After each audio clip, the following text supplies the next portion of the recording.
everyone. So welcome to this discussion. I am Miss Sanlao Crisnilo de la Cruz and I will be your teacher in EBP, which we are now in lesson 7 that is entitled or of traditional and authentic assessment. So when we say traditional, we can say that is a teacher-centered approach, and authentic is we're using the unique way on how to inculcate the student on the serve as the teacher, serve as the facilitator. So as a teacher, our task is to observe, to check, to ask questions of the student if they were able to categorize or nasabtan ba nila ang discussion. So, but first we will discuss on assessment. So assessment it refers to the process of the gathered data and information about the students on what they can do.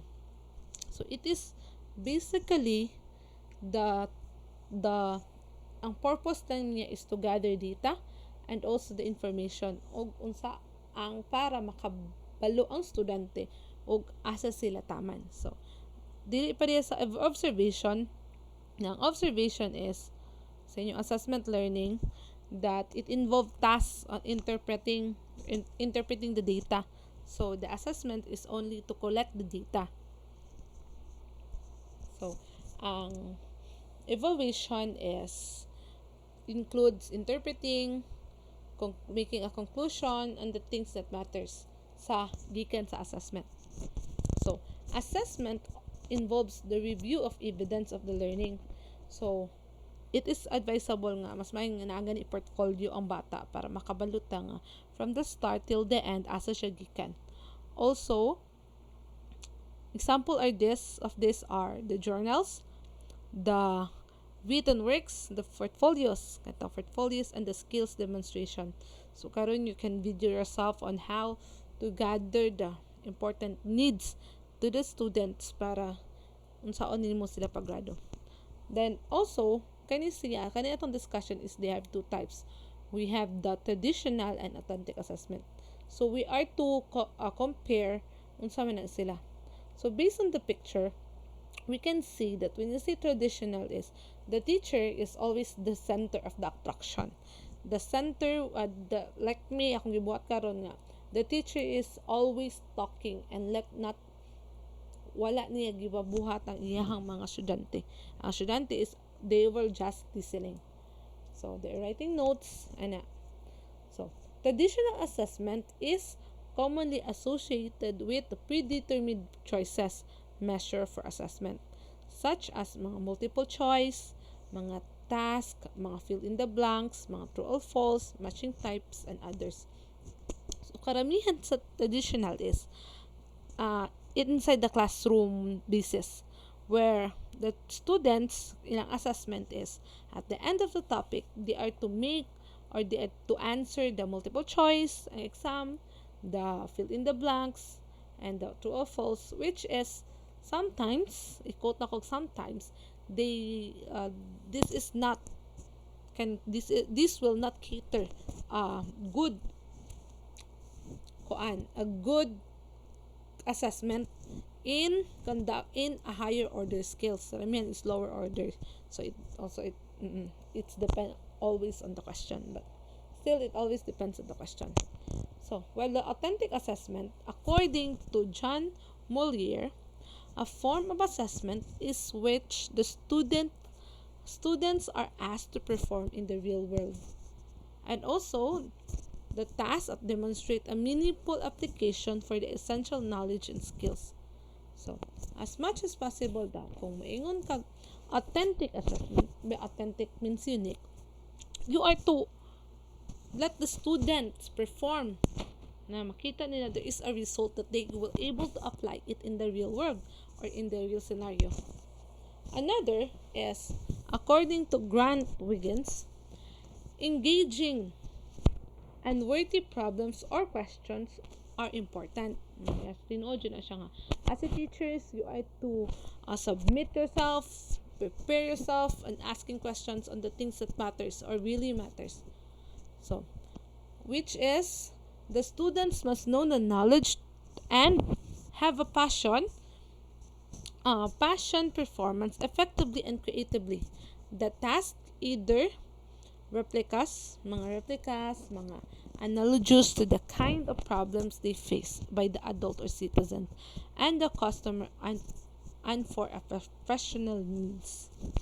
So, the student is were able to adjust on the things that really matters, kanang how can they solve the problem, which you can we can use sa atong future gen, nga dili lang we are focusing on the books, we are focusing on the exams or on the identification ng mga activity.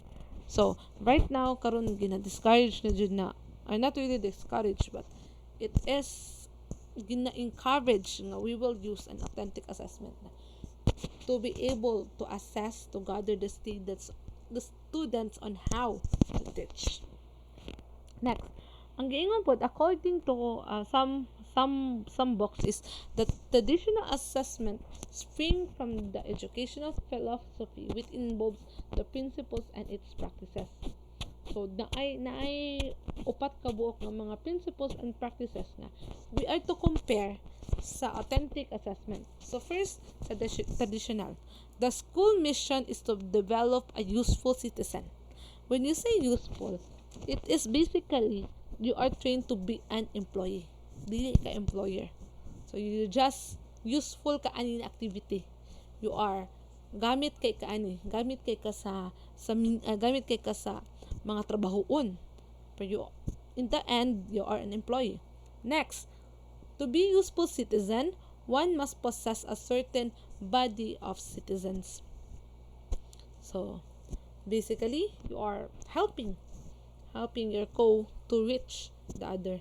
So, while the authentic assessment is grounded with the following objectives. Number one, the school mission is also to develop a useful citizen. So, ang gikuan ani nga useful citizen is one has to be performing a useful task in the real world. So, how can a student trying to assess the performance if they don't know the real world? So, as teachers, it is a challenge to us na we should have inculcate on the things that matters on the future. So, dili lang ta mo focus on the things sa mga identification kay that is not capable nga dili na majud na magamit sa inyong mga estudyante. Buhon even sa board, they were able to practice the performance or the higher order thinking skills. Ano. Next, another concept, number 3 sa traditional assessment. The school is entrusted to teach this body of knowledge and skills. So, as a school, number 1 rule dito sa eskwelahan is to teach the body of knowledge and skills. Number 4, to determine if the student have acquired this knowledge and skills, the school must test the students on this knowledge. So, after nimo i-train na ka nga makuha nimo ang certain knowledge and certain skills, ang ilang lang buhaton sa traditional assessment is to, number 1 is to think, igo lang kanila patesson. So, human og test, that's it. It's okay na. Well, sa authentic assessment, the school's duty is to help the student to develop proficiency in performing the task. So, dapat specific siya nga ang purpose is to perform the task that they will be required to perform after the graduation in the real work. So, performance as a student, how can you assess that? So, next, the school must then require the student to perform tasks that is duplicate or imitate the real world situation. So, dili siya pareha sa traditional assessment nga igo lang ka mo test, but in the activity you have to engage in the real world. So now, let us compare. So what are the difference? So here are the attributes. We have 1, 2, 3, 4, 5. So number 1, an action. Ang action means or option. Ang traditional is selecting a response. Pero ang authentic is performing the task. So while the setting is, mag-imagine lang ka. So, di ba sa klase, basta dili ta enough o gamit, mag-imagine ta, then mag-contrive ta. Pero sa authentic assessment is, a simulation, pwede ta mag-role playing. Now, we can able to use that in the real life. Another is ang methods. Ang methods is recall and recognition ang traditional. Whereas sa authentic, you had to have a construction application. So, diri mo sulod ang ka-burner nga you are to engage on a construction where the students are the center of the class. Next, 4, focus. Ang focus nato is a teacher structure and ang assessment is the student structured. 5, the outcome, indirect evidence. So, when you say indirect evidence is not enough saktong data, sige lang sila sulat, sige lang kuan. Okay, the teacher man is always talking. So, dili na to makita ang assessment sa bata. Dili na to makita ang result sa bata. But, kuan, as authentic is you have a direct evidence. Next, what are, i-compare na to another combination. So, number 1, and again, the body of knowledge is determined first. So, the body of knowledge, so that means the heart of the knowledge is kailangan natin i-balance. Ang authentic is the tasks are determined first. So, unsa may possible mabuhat sa bata in a real world. Next, design the curriculum. Pero ang traditional, whereas the authentic is you are to the students demonstrate their mastery. So, balik-balik o practice. 3, traditional, assess to determine if the acquisition of the curriculum occur. Number 3 is design the curriculum. So, one of the challenges as a instructor is how can we, the teacher, can help the curriculum to be implemented as a basis on assessing the student or assessing and teaching the student. So, it is a challenge also for us teachers. Next is, these are some of the authentic tools nga pwede na ito discuss. Pero, as a teacher, you need to be flexible. You need to be focused. You need to have many methods. You need to be engaging on the things that really matter most.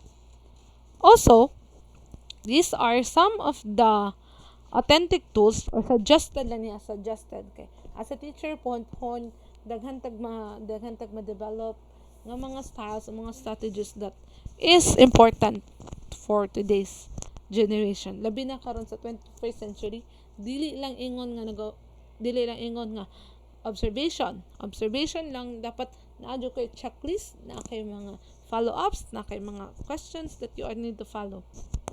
So, here are some of the examples. So, it is categorized by 3. We have observation, the performance samples, and the test to be measured. So, observation, which includes the date of information teachers collect with the student daily. So, it is encouraged nga. If you have an activity, for instance, discovery activity, so it is the task of the teacher that he or she can be able to assess the materials or be ready nga mag-observe siya, dapat na siya checklist or kanang comment nga how the student, kumusta ba ang estudyante, dili lang ingon isa ka estudyante but all the student. Next is the performance samples, where is tangible result. So means tangible is makita, which is demonstrate for the student objective. Next, the test and measures of the student, the actual performance at a specific time. So these are the examples. We have the observation based tools, kani pwede siya checklist that dapat ready ka ani nga i-prepare nimo unsa imong kailangan i-assess sa estudyante, unsa imong kailangan i-gather na data para to the student to be able to know. Next, developmental checklist. So the progress of the students and also kaning portfolio. Portfolio is basically a compilation. Not necessarily na-compile ka, but you can see the progress of the students. So, kumusta ilang reports, kumusta ilang performance, dili na to makita. Next is oral questioning. So, sa oral questioning is, as a teacher, you need to perform, you need to have the broader, you need to have questions nga let the student answer and let the student question your question. So, dili na to ma-apply ang logic nga term. Lastly is the last two. We have the observation and self-learning reports. Dili lang, it is also encouraged nga dili lang ang teacher maghatag og mga questions, but also the students. Maybe they can make a self-report on the things that they learn during that activity. Also, we have last is the product-oriented learning. So, let the student unsaon mo pag-conduct, unsaon mo pag-present sa activity, makatag po kag checklist ana para ma-prepare nimo. Unsa ba ng activity, you need to have observation report. You need to interview each one of the students so that you can gather the need of the assessment sa mga bata. So, with that, there are two topics that we discussed today. We have the authentic and assessment, traditional assessment. It can really help on the things that matters of the students, but also the help the teacher to grow professionally and spiritually and professionally. So again, the two traditional and authentic assessment may vary on the things nga unsa imong ganahan tudlo sa imong mga bata and what is their result. So I'm not saying that the authentic is kailangan jud sa mga bata karon, pero always remember that traditional also must be included kay as a student they need to have a concrete knowledge on the things bago sila mo proceed sa next. So that's all. Good night, good morning, and let us help one another to pursue this lesson. Thank you and God bless.